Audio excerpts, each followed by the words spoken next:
Olá, meus amados, olá, minhas amadas, tudo beleza? Vamos conversar sobre o livro O Jogo das Arenas, da editora Moderna, ilustrações de Soma Difusa.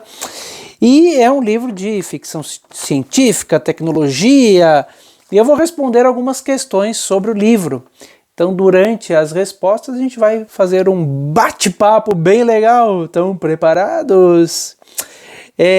Primeira pergunta, pessoal, é se existe algum fato na minha vida que me levou a escrever sobre projeção holográfica.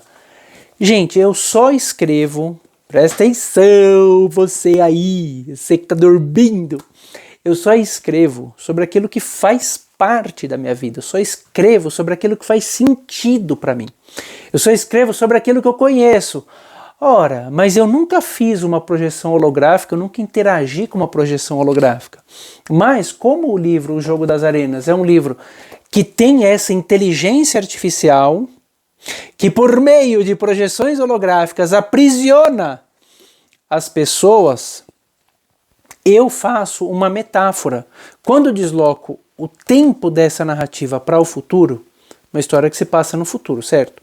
Quando eu desloco o tempo dela para o futuro, é como se eu buscasse uma maneira literária de fazer com que nós, hoje, que vivemos nesse tempo agora, todos somos contemporâneos, nós possamos nos projetar no futuro para que a gente ressoe em nosso coração tudo o que está acontecendo lá. Então é apenas uma especulação literária. Essas projeções holográficas que tem no livro, se elas vão ocorrer ou não, eu não sei. Não tenho, na verdade, são apenas, eu fiz uma criação ficcional, né, dizendo que elas existem, as pessoas ficam presas nesses jogos das arenas. Mas na verdade eu não sei o que vai acontecer. Mas hoje, olha que beleza, hoje nós temos projeções, não necessariamente holográficas, que fazem mais ou menos a mesma coisa. Quais são elas? Você sabe me dizer quais são? Os nossos dispositivos móveis, a internet, esse mundo criado, esse mundo virtual criado, que está cada vez mais distante dessa realidade. É exatamente como no livro O Jogo das Arenas. Lá no jogo, a mãe dos meninos é uma super empresária, não sei o que, e em casa, como que ela é? Vive um estado lamentável. Certo? A ideia de escrever o livro já surgiu desde o meu primeiro livro de ficção científica, que é o Retiro, que é um livro também juvenil. Só que em Retiro é um livro que se passa no final deste século. Eu dato ele no final deste século em que a gente vive agora. Então, vamos dizer que daqui 70, 80 anos a gente está vivendo o que eu também especulei literariamente em Retiro. Só que aí, em O Jogo das Arenas, eu ponho esse tempo para frente, mais de 200, 300 anos, ou seja, um futuro bem mais distante, onde a humanidade já viveu muito declínio por conta da tecnologia, mas no Jogo das Arenas eu faço a humanidade ter uma relação saudável com a tecnologia, até a tal inteligência artificial falar que é isso. Quem são esses seres humanos que estão em harmonia agora com a tecnologia? Não pode. Aí eu vou começar, diz a inteligência artificial, eu vou começar a criar esses cenários para aprisionar essas pessoas lá. E aí nem a ciência homeopática dá certo, nem a ciência alopática dá certo, nada dá certo e começa o desespero naquela sociedade futurística. Então a ideia de surgir o livro, lembra, eu só falo sobre aquilo que eu conheço e vivo, surgiu da minha observação, do meu comportamento, de como eu projeto a rede social e o quanto eu fico na expectativa de que aconteça alguma coisa no mundo virtual que possa mudar minha vida. É aquela famosa situação, eu não estou fazendo nada numa fila, eu pego meu telefone e vou dar uma olhadinha em qualquer coisa lá. Essa olhadinha em qualquer coisa pode parecer um tanto ingênua. Não tem nada demais, só vou ver se alguém curtiu minha mensagem, mas nós estamos nos viciando, e essa é a palavra, sem dúvida nenhuma, já diagnosticada, né, pelos médicos e psicólogos, nós estamos nos viciando a ter essas novidades o tempo inteiro. É como se nós precisássemos desses impulsos impulsos que vêm de um aparelho, de uma projeção, não necessariamente holográfica, mas de uma projeção virtual, digital, que nos gera impulso neuronal, emocional e de expectativa. Então a gente fica na expectativa o tempo inteiro de acontecer alguma coisa nova. E essa busca maluca que eu tenho, né, assumo que eu tenho, de ficar olhando o tempo inteiro para ver se tem alguma novidade, e no meu caso é um pouquinho mais complicado, porque eu uso a justificativa do trabalho. Estou fazendo isso porque eu estou trabalhando, porque, né, eu estou respondendo alguém que fez alguma pergunta, mas na verdade é uma busca por uma novidade, e essa novidade nunca chega na tendência que a gente espera, porque a gente sempre cria muita expectativa sobre esse mundo virtual e nunca vai vir. Às vezes vem um pouquinho, a gente acha que poderia ser mais, às vezes vem um pouquinho mais, a gente acha que poderia ser mais ainda. A gente fica numa roda de querer e nunca quer. Então esse é o meu comportamento que eu observei. Claro, eu observo, eu falo, será que eu preciso agora, quando eu estou parado nessa fila, olhar alguma coisa? Então eu me controlo. Como que eu me controlo? Por exemplo, eu tenho hora para desligar o celular. Eu, César, desligo meu telefone 8 horas da noite, acabou. E aí eu tento de manhã, pegar ele depois que eu acordo mais longe possível. Porque a partir do momento que eu já liguei o celular, ele não dorme no meu quarto, fica totalmente silencioso na sala, longe da minha cama. Então assim, eu procuro ter a maior distância dele temporal possível, para que quando eu tiver com ele ligado eu possa aproveitar. E eu aproveite minha vida também fora da tecnologia. Então nesses dois livros, tanto o Retiro como o Jogo das Arenas, eu falo dessa nossa relação com a tecnologia que surge por uma observação da minha relação com a tecnologia, claro. Certo? Adaia e Eliot. Por que esses nomes? Bom, o livro se passa num futuro bem distante, 200 anos, 300 anos, 150 anos, sei lá, é bem distante. Por que Adaia e Eliot? Eu tenho uma amiga que é dinamarquesa que chama Ada. Poxa, Ada é um nome interessante, mas eu falei, vou pôr Adaia, que eu acho que tem a ver, Adaia. E a Adaia tem a ver com, o nome Adaia tem a ver com a personalidade dela. A Adaia, ela é super questionadora não, ela é super decidida, ela se entrega àquela situação. Então quando ela entra na arena e tem um periquito gigante, o Eliot fica todo preocupado, com medo, ai meu Deus, esse periquito, não sei o quê. Ela não, ela vai e pega e dá um abraço nele, ela vê aquela cachoeira, ela vai e entra na cachoeira. A Adaia é destemida, ela entra na arena dos gladiadores, ela pega a armadura, se veste inteira, vamos lá jogar. E o Eliot, não, mas estamos na arena errada, não sei o que, ou seja, o nome dos personagens do livro O Jogo das Arenas eu fiz de acordo com as personalidades deles. Então a Adaia para mim soou, e eu tenho uma dificuldade, né? Porque eu precisava de um nome que não fosse um nome comum, porque os nomes mudam, né? Se a gente pegar a certidão de registro há 300 anos, há 200 anos, não são os mesmos nomes que tem hoje.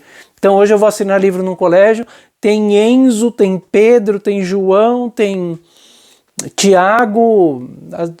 Em outras épocas tivemos outros nomes e com certeza em épocas futuras teremos outros nomes. Então eu achei que o nome Adaia, inspirado na minha amiga da Dinamarca, fosse um nome que representasse bem a personalidade dela. E Eliot, eu não sei por que, honestamente, apareceu esse nome na minha cabeça. Eu vim a descobrir que é o nome de um poeta depois, pesquisando na internet. Mas me deu a sensação de que Eliot era alguém mais medroso, alguém mais cauteloso, alguém mais controlador. Me deu essa sensação de que Eliot fosse uma pessoa mais com as características do próprio personagem. Então por isso que eu coloquei Adaia e Eliot. Por que abordar a família? Por que eu faço os dois serem irmãos e os dois entram para resgatar a mãe que está lá presa na holografia? Gente, é o seguinte, nós nascemos em uma família, né? Maioria, pelo menos, a grande maioria. E essa família nos dá grande base do que a gente pensa sobre o mundo para a vida inteira. Nos aspectos positivos e nos aspectos negativos. Então, poderia ser um livro que abordasse a relação entre dois amigos, entre um amigo e uma amiga. Estou escrevendo um livro agora para jovem, que eu tenho um jovem adulto e uma jovem adulta. são amigos, né? Em Suave Aroma dos Campos de Lavanda, tem lá o Zé Renato e a Joyce, eles são amigos. Tem a relação dela com a irmã dela também, né?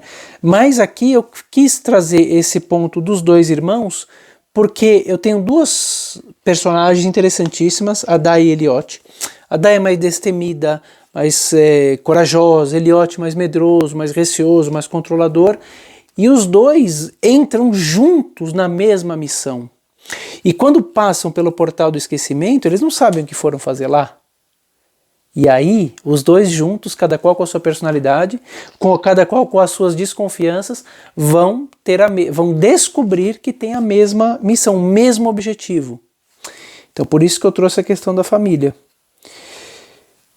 Outra pergunta, o que dá inspiração para escrever os livros? Eu me inspiro no que eu gosto muito: comida, plantação, criança, brincadeira, alegria. Eu gosto muito dessas coisas. Ou no que me incomoda muito, os nossos pensamentos repetitivos, a nossa relação desastrosa com a tecnologia. Tecnologia é maravilhosa, pessoal, é maravilhosa, mas se a gente pensa bem, esse mundo virtual, ele dá pra gente uma visão única. Vocês são jovens, vocês não são mais crianças, né? Vocês estão deixando a infância de lado, né? Estão deixando, ela vai saindo aos poucos, e estão entrando na vida adulta. Essa é a pré-adolescência, a adolescência que vocês estão vivendo. E é interessante observar que não existe uma visão para nada. Então quando a gente pensa assim, isso é certo, isso é errado, isso é fato, isso é fake, isso pode, isso não pode, essa é uma visão única do mundo. Ou é ou não é. Ou é sim ou é não. Né? Entre uma coisa e outra, há várias possibilidades. E quando a gente está nesse mundo virtual, assim, ó, que está no mundo virtual, todos nós estamos. Né? Olha que coisa maravilhosa. Estou usando uma tecnologia para conversar com os leitores do meu livro. Isso é maravilhoso, esse vídeo, espero que rode, eu conto com a tua ajuda para compartilhar. Nossa, que legal, que as pessoas queiram, quem não leu o livro, queira ler o livro depois que viu o vídeo, tudo isso é maravilhoso. Mas se você está na tecnologia assim, e o que é assim? Na verdade seria assim, né? É quando você vê um lado, você não vê o lado, você não vê o que está no lado, você só olha à frente.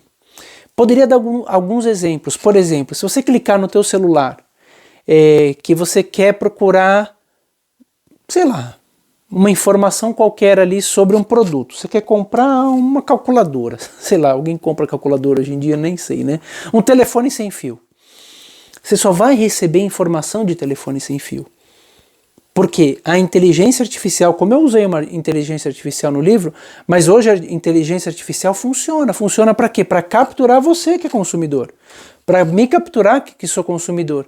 Então essa inteligência artificial, ela vai mapear tudo aquilo que eu estou querendo comprar, tudo aquilo que eu pesquisei, para me mandar informações disso. Então se eu chegar e procurar na internet benefícios da cor verde para dar live, eu vou receber uma série de informações sobre os benefícios da cor verde na live, que é a harmonia da cromoterapia e tal. E aí outra pessoa procura os benefícios da cor azul, ela vai receber inúmeras informações sobre aquilo, que a cor azul é boa para fazer gravação de vídeo, mas a gente vai se perder, porque não tem só um caminho. São vários caminhos, e é isso que a literatura propõe pra gente. Quando a gente lê um livro, a gente abre a nossa mente, a gente expande a nossa consciência e passa a ver várias versões da mesma história. Então a gente passa a conhecer várias histórias, e quando a gente conhece várias histórias, a gente amplia a nossa flexibilidade cultural, emocional, e não fica uma pessoa ignorante. O que é uma pessoa ignorante? Ignorante é quem não tem conhecimento. É aquela pessoa que fala, é assim, e não sei o que, tem que ser assim. Não é assim. São vários caminhos, vários pontos de vista. Isso a literatura dá pra gente. Quando a gente lê um livro, a gente não fica mais inteligente porque conheceu regras gramaticais, porque aprendeu novas frases e tal. A gente fica rico porque a gente fica mais inteligente porque a gente perdeu preconceito. Essa é a maravilha da literatura. A gente perde preconceito, passa a ver o mundo com outras visões. O que acontece no livro, lá no final, O Jogo das Arenas? Que o Eliot apronta aquela virada toda, e ele ainda fala, ele se justifica, ele fala, mas eu não ia aguentar ficar cuidando de vocês duas. Alguém pode falar, mas o que ele fez foi um absurdo. Poxa, tudo bem, é a tua ideia, talvez você não fizesse, com certeza outras pessoas fariam. Pergunta aí para o grupo de alunos que leu o livro, quem faria o que o Eliot fez e quem não faria o que o Eliot fez. Essa é a grande maravilha, sempre há mais de uma possibilidade. Vamos lá. Nas arenas, olha que interessante, às vezes você torcia para os dois ou para cada um. Se eu, César, torcia para o Adai ou para o Eliot. Gente, o que eu acho mais legal de escrever livro para criança é que assim, eu busco dentro do possível fazer com que o personagem ou com que os personagens façam aquilo que eles têm vontade. O grande exercício do escritor é desapegar do personagem. O personagem tem que ter vida própria. Tem uma coisa que a gente fala para quem escreve livro para criança e jovem, assim, você pode usar livro em primeira pessoa, narrar em primeira pessoa, você pode narrar em terceira pessoa, você pode narrar em terceira pessoa com um narrador colado no protagonista, você pode narrar em terceira pessoa com um narrador descolado do protagonista, você pode narrar como você quiser, na voz que você escolher, mas você evite narrar com a tua própria voz. Então eu, enquanto autor, não torcia nem para um nem para outro. Eu queria que eles tivessem vida própria, personalidade própria e fizessem aquilo que eles tinham que fazer e caíssem nas armadilhas e superassem os obstáculos que eles tivessem que passar por isso. Não, a outra pergunta, se eu planejo escrever a segunda parte do livro? Não tenho essa pretensão por enquanto, mas não sei. Qual livro você escreveu que você mais gostou? Gente, geralmente eu gosto do mais recente.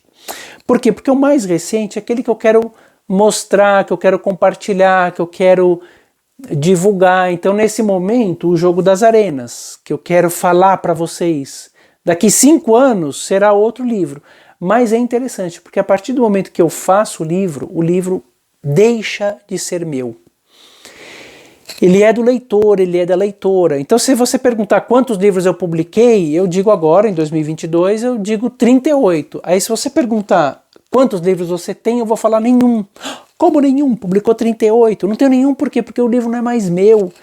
O livro é do leitor. Esse é o grande exercício do escritor, desapegar-se.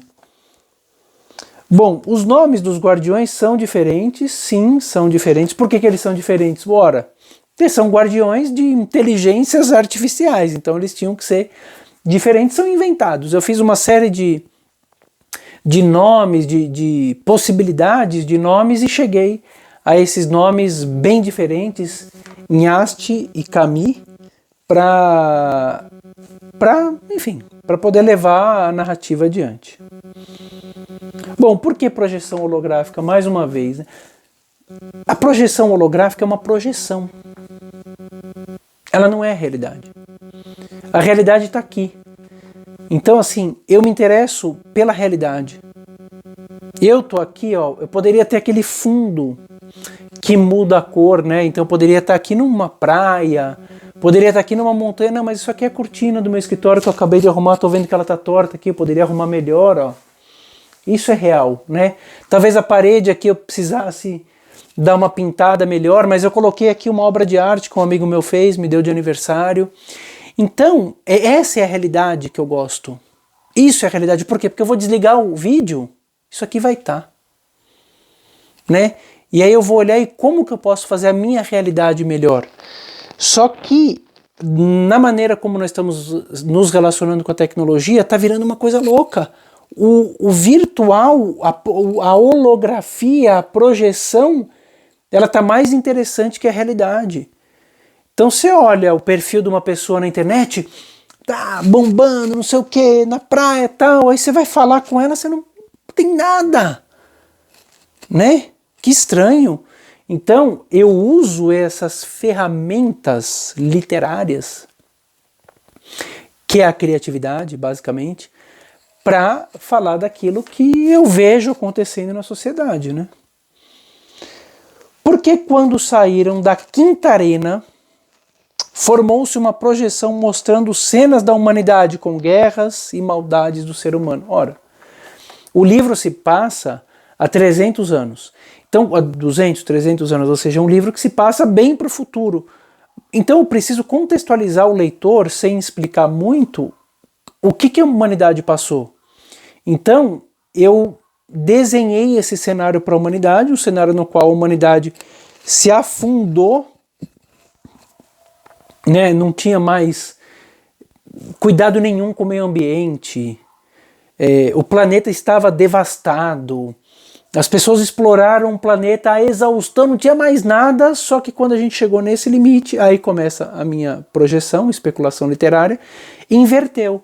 Aí o ser humano falou, opa, não fomos morar em Marte, agora a gente vai ter que cuidar daqui. E aí o ser humano começou a cuidar do planeta, então sustentabilidade era uma palavra que realmente era aplicada, não é como é hoje. Hoje as pessoas falam em sustentabilidade, mas é da boca para fora. Basta se abrir qualquer cesto de lixo em qualquer lugar, em qualquer empresa, qualquer escola, qualquer consultório médico, eles não separam o lixo reciclável, orgânico. Lá está o tambor reciclável, o tambor do orgânico, mas você olha, está tudo junto, e pega e vai num lugar só, e muitas vezes uma pena.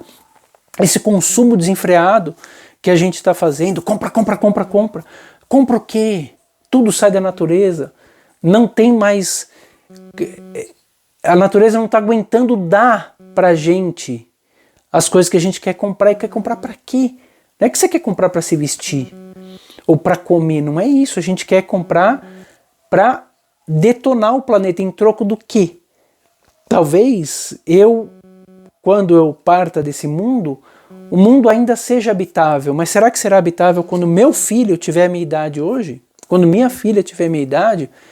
Então a gente tem que entender que eu desenhei no livro, eu mostrei, eu contei o que aconteceu, mas em que algum momento a humanidade falou chega e começou a viver em harmonia com o planeta. Todo mundo, então não havia guerra, né? O lixo era cuidado, o transporte, tudo era harmônico. E aí que aí volta, né, a inteligência artificial vendo tanta evolução com esse homem que se achava tão evoluído, aí a inteligência artificial arma esse jogo das arenas para aprisionar as pessoas e voltar a esse tempo. Então foi por isso que eu mostrei a realidade do ser humano. E é muito louco, né? Porque eu fico pensando, será que a gente vai precisar chegar a esse ponto de devastação total para a gente virar a chavinha? Os caras estão fazendo uma pesquisa para levar o ser humano para morar em Marte. Eu acho importante ter essa exploração espacial, mas cadê o lixo da tua casa? O que você faz com o lixo orgânico, entendeu? O que a gente faz com as coisas, com a plantação? É uma coisa que me incomoda muito, e eu gosto de, nos meus livros, mostrar um pouquinho disso também. Bom, qual a verdadeira função da mãe? Outra pergunta. Qual a verdadeira função da mãe? Mãe é quem... Nós, na maioria das vezes, temos uma ideia da mãe quem cuida, quem briga, quem reclama, tudo isso é verdade, mas no fundo a gente lembra da mãe como aquela que no momento em que a gente estava desesperado, nos deu o acolhimento. Então a mãe é quem cuida, quem acolhe, quem, né, quando uma criança, meu filho e minha filha se machucam, eles vão correndo para a mãe. Por mais que eu esteja do lado e falo, o que aconteceu? É uma coisa natural, instintiva do ser humano. Buscar esse acolhimento materno, e a mãe, né, na sua grande maioria, também retribui a esse acolhimento. Mas no livro, a mãe, na realidade, ela está no sofá, deitada, com um plug na cabeça, vivendo aquela ilusão holográfica de que ela é uma grande diretora de empresa. Então, no mundo virtual, essa mãe é maravilhosa, ela trabalha, ela não sei o quê, faz tudo o que tem que fazer, mas na vida real, ela não vai ao banheiro sozinha. O que é cuidar, dois jovens cuidarem de uma mãe que não consegue se limpar? Não porque ficou doente num acidente ou qualquer coisa assim, mas porque ela está presa lá no Jogo das Arenas com o seu pluguinho lá, naquela projeção holográfica. Então, o que eu faço nesse livro é inverter a ordem das coisas. Geralmente é a mãe quem cuida. Não é assim?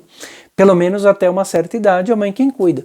Mas o caso, a mãe não era uma idosa, né, e estava em cadeira de rodas, não. Ela entrou, foi aprisionada por aquela mesma inteligência artificial que achava o ser humano muito evoluído.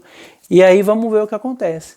Então, eu trouxe o tesouro mais precioso, para mim, pelo menos, né, que é a minha mãe, que é a figura materna, que é a figura da mãe que dá tudo, como a mãe terra, que nos dá o alimento, que nos dá água.